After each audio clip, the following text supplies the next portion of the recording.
September 1967, Central Highlands, South Vietnam. A 12-man American patrol moves through dense jungle where visibility is reduced to only a few meters in every direction, the thick canopy above blocking most of the sunlight and casting the ground in a dim green haze where shadows blend together and depth becomes unreliable.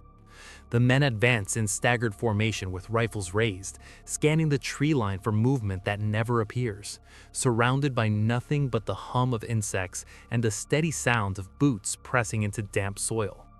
At the front of the column, the point man suddenly halts and raises his fist, bringing the entire patrol to an immediate stop. Something feels wrong, but there is nothing visible to confirm it. The ground ahead looks untouched, the vegetation undisturbed, and there are no signs of wire, digging, or recent movement.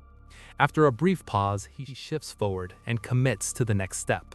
The earth beneath him collapses without warning, opening into a concealed pit lined with sharpened bamboo stakes that drive upward as his body drops out of sight. The silence breaks instantly as his scream cuts through the jungle, and the men behind him rush forward before stopping abruptly at the edge when they understand what has happened. There is no enemy to fire at, no movement in the tree line, and no indication of where the threat originated. The jungle has not revealed an opponent, it has simply taken one of them.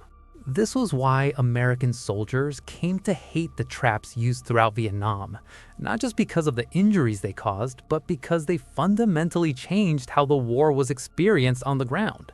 These were not threats that could be engaged or suppressed with firepower, and they did not present clear targets that could be eliminated. Instead, they introduced a form of constant uncertainty where every step forward carried risk, and where the danger came not from a visible enemy, but from the terrain itself. American forces entered the conflict with overwhelming advantages in mobility, firepower, and air support. But all of those strengths depended on the ability to move freely, locate the enemy, and bring force to bear at the right moment. The Viet Cong avoided direct confrontation whenever possible, and instead focused on disrupting those advantages at their source by turning movement into a liability. The system they developed was simple in design, but highly effective in execution, requiring no advanced technology or complex logistics. It relied on locally available materials, an understanding of terrain, and careful observation of how soldiers behaved under pressure. Trails, clearings, choke points, and landing zones were prepared in advance, not always with the goal of immediate lethality, but with the intent of controlling how American units moved through the environment. A patrol could choose its route, but it could not avoid the ground it had to walk on, and that limitation defined the effectiveness of the entire system. The simplest traps often produced the greatest impact. A concealed pit covered with branches and soil could be constructed quickly and remain undetected until the moment it was triggered. The sharpened stakes inside were positioned deliberately to cause severe injury and complicate extraction, turning a single misstep into a prolonged and dangerous situation. When a soldier fell into one of these pits, the immediate problem extended far beyond the injury itself. Movement stopped, attention shifted inward, and multiple members of the patrol were required to assist, reducing security and increasing vulnerability without any direct enemy engagement. More complex devices built on the same principles. Tripwires were placed along narrow paths where movement was restricted, connected to mechanisms that released spikes, logs, or other improvised weapons when triggered. Because these systems did not rely on explosives, they provided no detectable warning beforehand and no clear indication of their presence until the moment of activation. The result was sudden, localized violence followed immediately by silence, leaving no visible enemy to respond to. By the time American units began to fully understand the scale of these tactics, they were already affecting operations across large areas. Patrols slowed significantly as point men were forced to probe the ground ahead with bayonets or sticks, searching for subtle signs of disturbance. Spacing between soldiers increased to reduce the chance of multiple casualties, and routes were chosen more cautiously, often avoiding established paths. However, these adjustments introduced new problems as moving through denser terrain reduced visibility even further and increased the difficulty of maintaining coordination. The placement of these traps was deliberate and often layered. Avoiding one hazard frequently led directly into another, as likely detours were prepared in advance. A patrol that identified a threat and attempted to bypass it could unintentionally move into an area that had already been set up to exploit that exact reaction. In this way, the terrain itself began to dictate movement, guiding soldiers into predictable patterns that could be anticipated and manipulated. Some devices were designed specifically to take advantage of instinctive human behavior. A visible hazard might cause a soldier to step back, shift position, or move quickly to what appeared to be safer ground, only to trigger a second trap placed to intercept that response.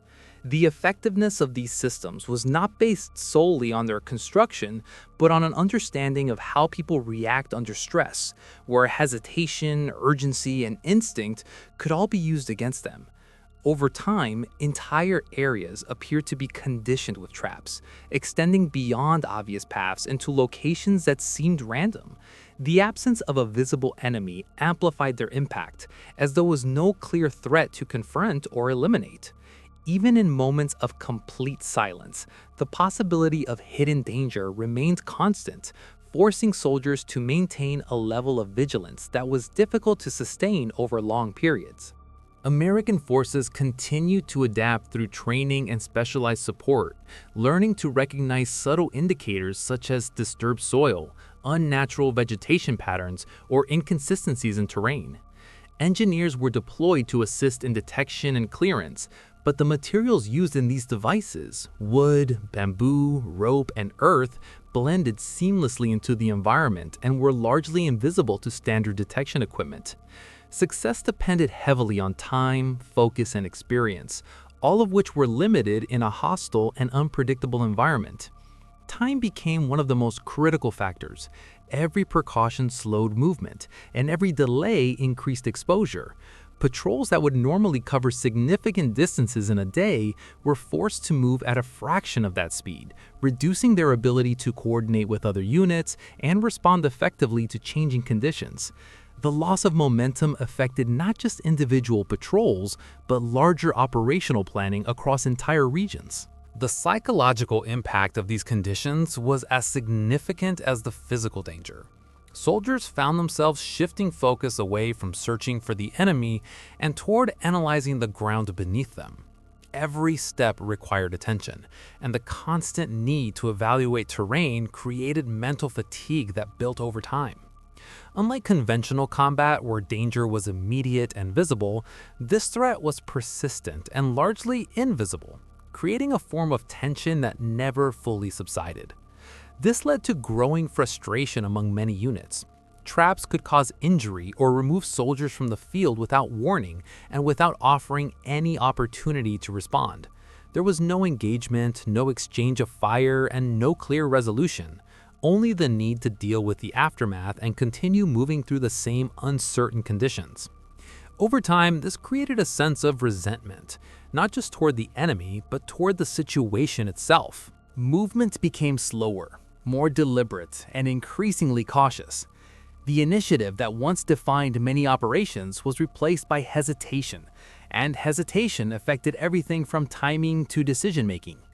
Even in areas where no traps were encountered, procedures remained unchanged because there was no reliable way to confirm that the terrain was safe. The threat did not need to be constantly active to remain effective.